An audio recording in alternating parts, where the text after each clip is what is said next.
Hello मेरे प्यारे बच्चों। तो आज की क्लास में जो टॉपिक हम लोगों को डिस्कस करना है that is equation of motion by graphical method और uniform circular motion. 9th class में ये लास्ट टॉपिक होगा एनसीईआरटी का। ठीक है बच्चों, तो सबसे पहले देख लेते हैं equation of motion by graphical method. बेटा ग्राफिकल मेथड से इक्वेशन ऑफ मोशन को ड्राइव करने के लिए दो चीज़ें तुम लोगों को ध्यान में रखनी है। पहली बात कि slope of velocity time graph gives acceleration.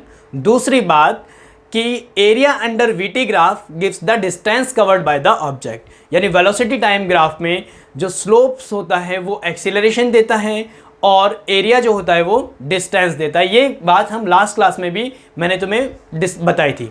ठीक है बच्चों, तो देखते हैं एक ऑब्जेक्ट है मेरे पास में। इनिशियली उसकी जो वेलोसिटी है V I is equals to U। लिखना कैसे है बच्चों? Consider an object Vi is equals to U। After some time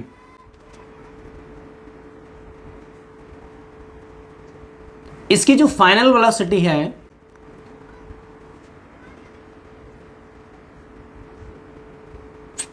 time जो टेकन लिया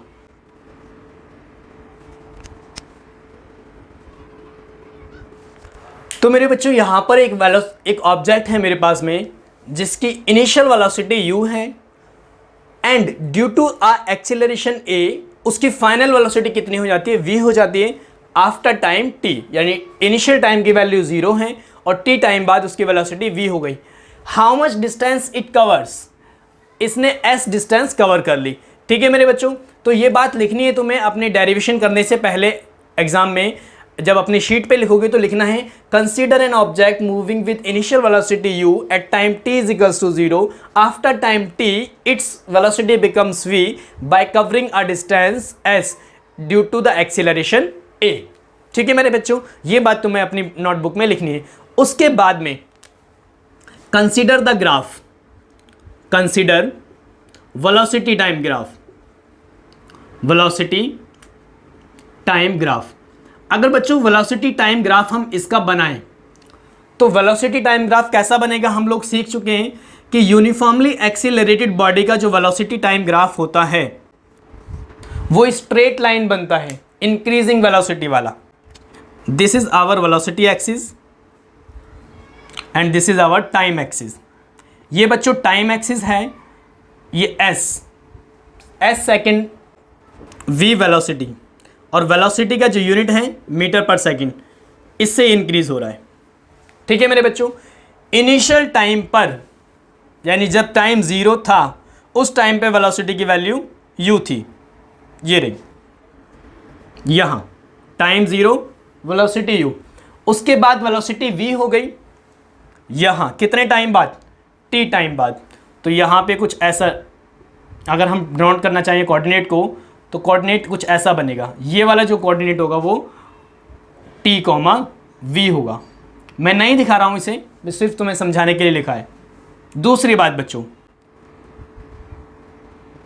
ti is equals to 0, tf is equals to t। That means हम यहां से लेकर यहां तक के टाइम को t बोल सकते हैं। चलो ग्राफ कैसा बनेगा? यहां पहले वेलोसिटी u थी, धीरे धीरे इंक्रीज हो गई और v हो गई। ये ग्राफ बन गया हमारा। एक लाइन मैंने पैरेलल खींच दी टू टाइम एक्सिस।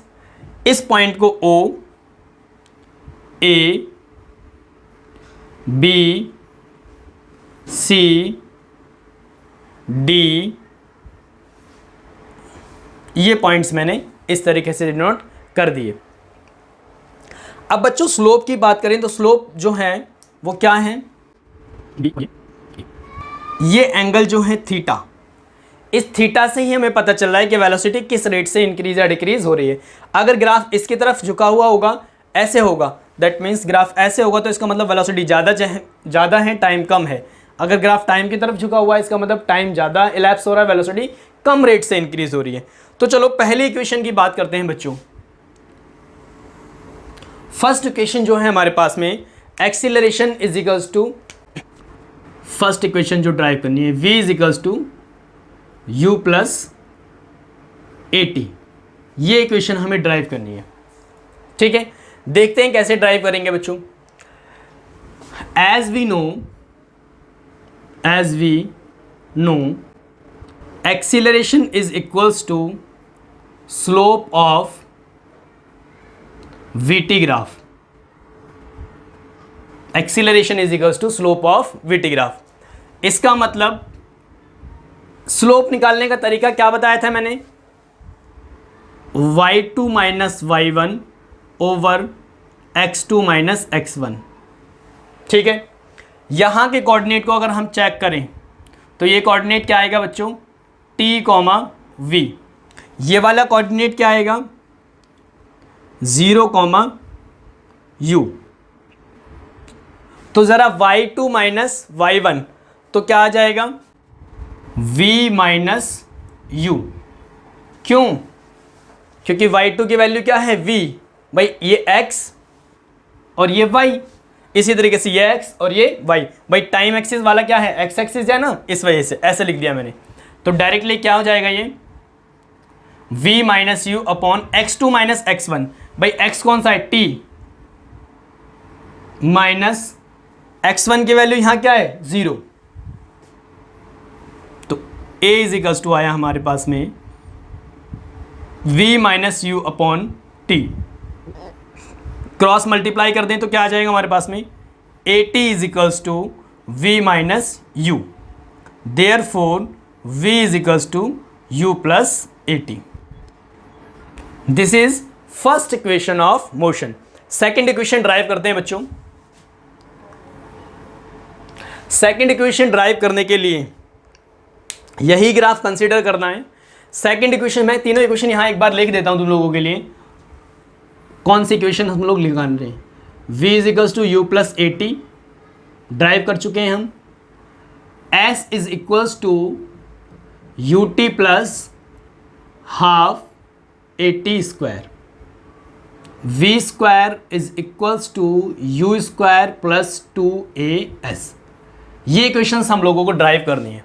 ठीक है, second equation s is equals to U T plus half A T square निकालने के लिए। तो बच्चों सेकेंड पॉइंट मैंने बताया था कि एरिया अंडर वीटी ग्राफ, इस ग्राफ के अंदर जितना भी एरिया होगा, ये नीचे वाला एरिया, ये सारा area, this area gives the, ये एरिया क्या देता है, डिस्टेंस देता है। तो इस एरिया को निकालने के लिए इस ग्राफ के अंदर बच्चों दो चीजें नजर आ रही हैं तुम लोगों को, एक तो ये ट्रायंगल और एक ये रेक्टेंगल। तो इस ट्रायंगल को फाइंड आउट करेंगे और रेक्टेंगल को फाइंड आउट करेंगे। ठीक है, तो एरिया ऑफ ट्रायंगल और एरिया ऑफ रेक्टेंगल को ऐड कर लें तो हमें क्या मिल जाएगा, डिस्टेंस मिल जाएगा, बिकॉज डिस्टेंस ही हमें चाहिए। तो देखते हैं second equation. As we know area under या distance is equals to area under VT graph. Distance is equals to area under VT graph.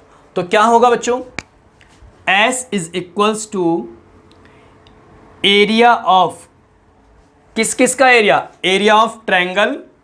ये ट्रायंगल का नाम क्या है बच्चों, मैं इसे यहां से रब कर देता हूं। अब OABCDE ये ले लेता हूं, this is E point.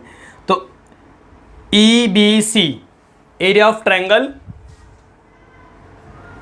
EBC plus area of rectangle, नीचे रेक्टेंगल तुम लोगों को दिख रहा होगा OABE, rectangle OABE,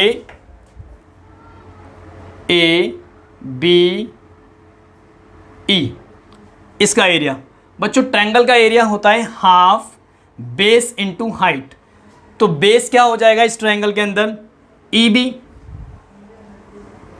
into height. Height की वैल्यू क्या है बच्चों, BC। बच्चों बेस ये हो गया और हाइट ये हो गई BC, plus area of rectangle OAB, ये है रेक्टेंगल OAB, E। इसका एरिया निकालने के लिए length into breadth, this is length and this is breadth, that means OA into AB तो क्या मिला मेरे पास 1/2 EB की वैल्यू कितनी है बच्चों? क्या EB T के बराबर है? यस बच्चों, ये EB इस T के बराबर ही तो है, इंटू BC। BC कहाँ पर है? दिस इज BC, और ये BC किसके बराबर होगी हमारी? ये पूरा था हमारा बच्चों, ये पूरा क्या था हमारा? V। देखो ये जो थी ये V वेलोसिटी थी, तो ये पूरा एक्चुअल में क्या था? V था हमारा, और ये वाली वैल्यू क्या थी? U। अब मैं पूछ रहा हूं तुमसे BC, तो BC कितना होगा? V minus U, V minus U plus OA। OA की वैल्यू, ओ माई गॉड, ये भी टाइम के बराबर है, तो T इंटू AB। AB की वैल्यू कितनी है बच्चों? देख के बताओ। ये है AB, ये किसके बराबर है? U के बराबर। 1/2 T into V minus U। क्या V माइनस यू की वैल्यू यहाँ से हम फाइंड कर सकते हैं या यहाँ से फाइंड कर सकते हैं? ये रही V माइनस यू किसके बराबर है? 80 के बराबर, इंटू 80 प्लस UT। T को मल्टीप्लाई करेंगे तो क्या हो जाएगा? Half AT square plus UT। Oh no, यही हमें ड्राइव करना था, UT plus half AT square, यही ड्राइव करना था। हैंस प्रूव, यही हमें फाइंड आउट करना था। बात समझ में आई बच्चों? अब देखते हैं नेक्स्ट इक्वेशन बच्चों, that is V square minus या V square is equals to U square plus 2AS। इस इक्वेशन को कैसे ड्राइव करें? तो इस इक्वेशन को ड्राइव करने के लिए देखते हैं। अब मैं यहां से ये कहानी रब कर देता हूं।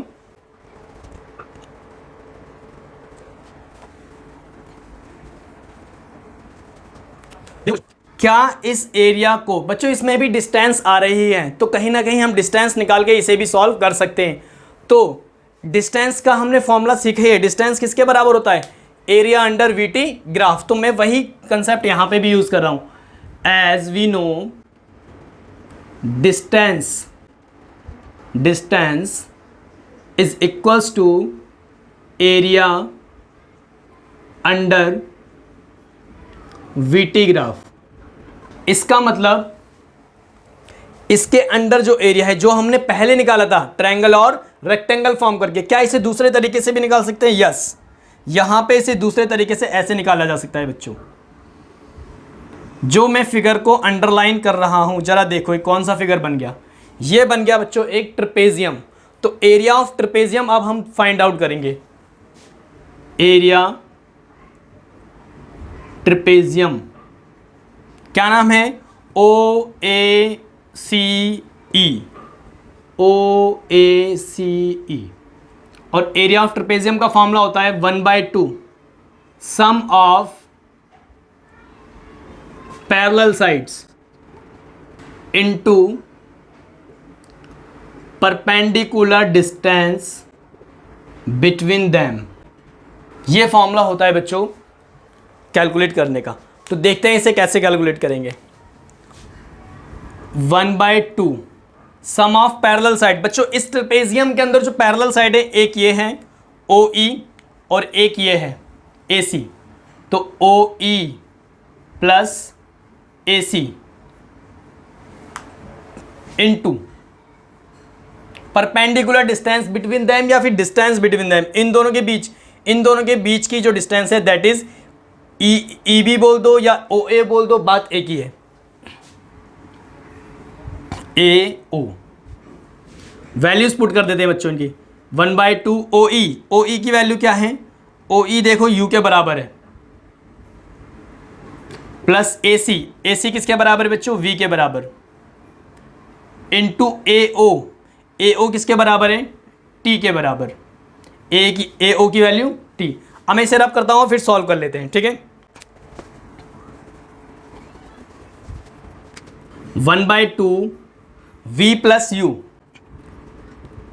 बच्चों अगर यहां से टाइम की वैल्यू निकालनी हो तो टाइम की एक वैल्यू आएगी हमारे पास में, T is equals to V minus U upon में A। इस वैल्यू को मैं यहां पुट कर दूं तो क्या मिलेगा मेरे पास, v माइनस यू अपॉन में a, यहां लिख देना, क्योंकि t is equals to V minus U upon में a, या a is equals to V minus U upon में t। अब इसको सॉल्व करेंगे तो क्या मिलेगा हमारे पास में बेटा, a प्लस बी और a minus B, that means a square minus B square, ओ नीचे क्या a बराबर में s, क्रॉस मल्टीप्लाई कर दें, क्या मिलेगा हमारे पास, यहाँ बराबर में क्या चल रहा है, distance, distance means s, s, s, s, multiply करेंगे तो क्या आएगा, 2as is equals to V square minus U square, या फिर v square is equals to, मैं ऐसे लिखता हूँ 2as plus U square is equals to V square. These are the equation of motions. ये बच्चे हम लोगों ने ड्राइव कर ली, तो तुम्हें समझ में आया होगा कि इक्वेशन ऑफ मोशन किस तरीके से ड्राइव करते हैं। तो चलो मेरे बच्चों बढ़ते हैं आज के अगले टॉपिक की तरफ, that is uniform circular motion. Uniform circular motion क्या होता है, इसे एक एग्जाम्पल से सीखते हैं। पहले डिस्कस कर लेते हैं एक छोटी सी चीज़। बच्चों जो वेलोसिटी होती है हमारी, वेलोसिटी क्या है, वेक्टर क्वांटिटी है, वेक्टर क्वांटिटी। वेक्टर क्वांटिटी के अंदर दो चीजें होती हैं, मैग्नीट्यूड एंड दूसरी चीज डायरेक्शन। मैग्नीट्यूड मतलब जैसे 5 मीटर पर सेकेंड, ये मैग्नीट्यूड हो गया। डायरेक्शन क्या हो गई, अलोंग एक्स एक्सिस, ठीक है बच्चों। तो ये वेलोसिटी जो है दो चीज़ों से मिलके बनी है, मैग्नीट्यूड और डायरेक्शन से मिलके, that's why it is a vector quantity, ठीक है बच्चों। अगर इन दोनों में से कोई सी भी एक चीज़ चेंज होती है तो हम कहेंगे कि वेलोसिटी चेंज हो रही है, या तो मैग्नीट्यूड चेंज हो, या फिर डायरेक्शन चेंज हो, या फिर दोनों ही चीज़ें चेंज हो, ठीक है मेरे बच्चों। तो चेंज इन वेलोसिटी को क्या बोलते हैं, एक्सीलरेशन। क्या बोलते हैं, एक्सीलरेशन। ये बात तुम लोगों को ध्यान में रखनी है। अब बढ़ते हैं हम अपने टॉपिक की तरफ, यूनिफॉर्म सर्कुलर मोशन की तरफ। देखो बच्चों, एक आदमी है जो कि एक रेक्टेंगुलर ट्रैक पे मूव कर रहा है, इस रेक्टेंगुलर ट्रैक पे मूव कर रहा है, ठीक, 5 मीटर पर सेकंड की स्पीड से। अभी वो किस डायरेक्शन में जा रहा है, अगर मैं यहां पे तुम्हारे लिए x और ये y ऐसे बना दूं तो जरा देखकर बताओ कि वो किस डायरेक्शन में जा रहा है। He is moving along x axis, ठीक है बच्चों। जब वो इस कोने पे पहुंचा तो उसकी स्पीड तो इतनी ही थी 5 मीटर पर सेकंड, बट अब वो किस डायरेक्शन में जा रहा है, मूविंग अलोंग वाई एक्सिस। तो क्या यहां से यहां पहुंचने पर उसकी वेलोसिटी चेंज हुई? बिल्कुल बच्चों चेंज हुई। क्यों चेंज हुई? क्योंकि डायरेक्शन चेंज हो गई। मैग्नीट्यूड तो उतना ही रहा बट डायरेक्शन चेंज हो गई। मैंने कहा था इन दोनों में से एक भी चीज़ चेंज होगी तो वेलोसिटी चेंज होगी। बात समझ में आई? आगे देखते हैं। फिर वो इधर मूव कर रहा है, अभी भी 5 मीटर पर सेकंड से ही मूव कर रहा है। क्या अभी भी चेंज हुई डायरेक्शन? यस। अब नेगेटिव एक्स एक्सिस की तरफ है, अब नेगेटिव वाई एक्सिस की तरफ है। तो जब भी वो टर्न करता है तो उसकी डायरेक्शन चेंज होती है without changing the magnitude. That's why it is a accelerated motion. Accelerate कर रहा है। बात समझ में आ गई? एक्सीलरेशन क्यों हुआ? Acceleration due to changing direction. दूसरी बात बच्चों, एक और एग्जांपल लेते हैं। अब एक आदमी एक हेक्सागोनल ट्रैक पे मूव कर रहा है। दिस इज रेक्टेंगुलर ट्रैक, गुलर ट्रैक। अब एक हेक्सागोनल ट्रैक पे मूव कर रहा है।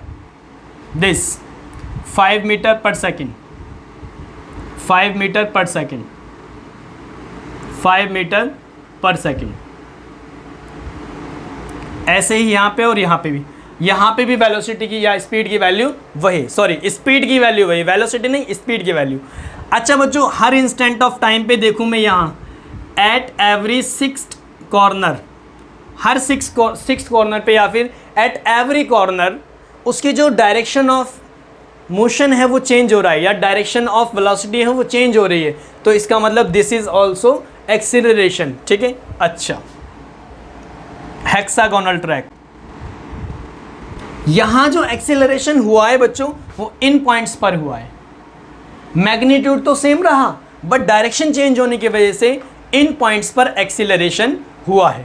ठीक है, डायरेक्शन चेंज होने की वजह से, ये ध्यान रखना है।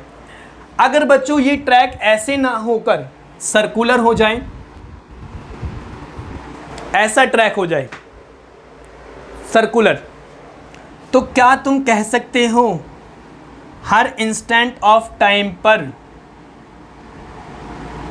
उसकी जो डायरेक्शन है वो चेंज हो रही है। ये 5 मीटर पर सेकेंड, ये भी 5 मीटर पर सेकेंड, ये भी 5 मीटर पर सेकेंड, ये है सर्कुलर ट्रैक और ये भी 5 मीटर पर second.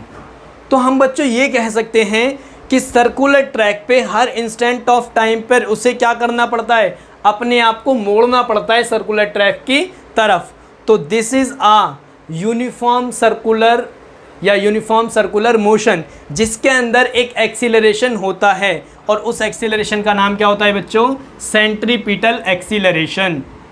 This is uniform circular motion. और यूनिफॉर्म सर्कुलर मोशन में due to changing in direction at every point there is an acceleration. ठीक है, due to change in direction at every instant there is a acceleration called centripetal acceleration। ठीक है बच्चों, तो अगर अब तुमसे कोई ये पूछे क्या कोई ऐसा एग्जाम्पल है जिसमें मैग्नीट्यूड चेंज नहीं हो रहा है फिर भी वो एक्सीलरेटेड मोशन है, yes there is an example. Uniform circular motion is an example जहाँ पर कि मैग्नीट्यूड चेंज हुए बिना भी एक एक्सीलरेशन होता है due to change in direction, and that's why it is called uniform circular motion. और उस एक्सीलरेशन का नाम होता है सेंट्रीपिटल एक्सीलरेशन। ठीक है मेरे बच्चों, और जब ये एक्सीलरेशन है तो हमें पता है अगर ये कोई मास m है और उस पर एक्सीलरेशन एक्ट हो रहा है और इस एक्सीलरेशन की जो डायरेक्शन होती है बच्चों वो सेंटर की तरफ होती है। किधर होती है, सेंटर की तरफ। दिस इज सेंट्रीपिटल, सेंटर की तरफ, सेंटर सीकिंग। ठीक है, एक्सीलरेशन, तो इस पर एक फोर्स भी लगेगा जिसका नाम होता है सेंट्रीपिटल फोर्स, सेंट्रीपिटल फोर्स। और सेंट्रीपिटल फोर्स यानी Fc is equals to m into में AC, mass into centripetal acceleration. इसी वजह से बच्चों जब तुम कोई पत्थर बांध के घुमाते हो तो क्या होता है, तुम्हें सेंटर की तरफ बॉडी को खींचे रखना पड़ता है। जैसे ही तुम छोड़ते हो तो वो इस टेंजेंशियल डायरेक्शन में चली जाती है, उसे एक सेंट्रीपिटल फोर्स की रिक्वायरमेंट होती है। बात समझ आ गई बच्चों। तो यूनिफॉर्म या फिर कहें कांस्टेंट स्पीड के साथ मूव करते हुए ऑब्जेक्ट पर भी क्या हो सकता है, एक्सीलरेशन हो सकता है। कब, जब वो एक सर्कुलर ट्रैक पर मूव कर रहा हो। तो बच्चों ये था तुम्हारा यूनिफॉर्म सर्कुलर मोशन। आज की क्लास यहीं फिनिश करते हैं।